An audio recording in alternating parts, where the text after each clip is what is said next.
چې د مسلمان به په خپل کمره کې په خپل منډو کې او د خپل کور په دالان کې او په خپل بستر کې په خپل کټ کې او په خپل جانماز کې د الله د کتاب تلاوت به ډیر کوي.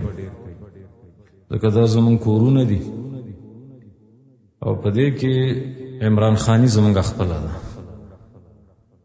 ځینې خلک چې په دې روډونو چغې وایي او دا کور یې د تصویرونو نه ډک وي نو سړی ورته حیرانه شي چې څه کوي هغه نه، چې څه کولی شي هغه نه کوي او هسې دانګونه وی. خپل کور برابر کا. فاتقوا الله ما استطعتم. الله تبارک و تعالی وی اے مسلمانانو چې کومه دینداری ستاسو وس کې هغه کوئ. نو دا د کورونو دینداری خدار کور د مشر لاندې دا مونږ کولی شو الحمدلله چې خپل کور کې دننه سپي نه پرېږدو. ځکه کم کور کې چې سپي هغې ته ملایکې نه راځي.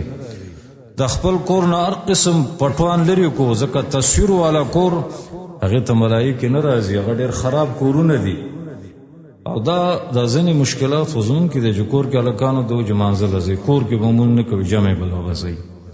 دارنګې د کورونو مشکلات دا هم دي چې هلکانو ته دا ویل غواړي چې سنت کوئ، د سار سنت کوئ، د ماسپښین سنت کوئ، بې ځای موبایل یې مه ګورئ. نو کور د الله لوی نعمت دی، عظیم نعمت دی.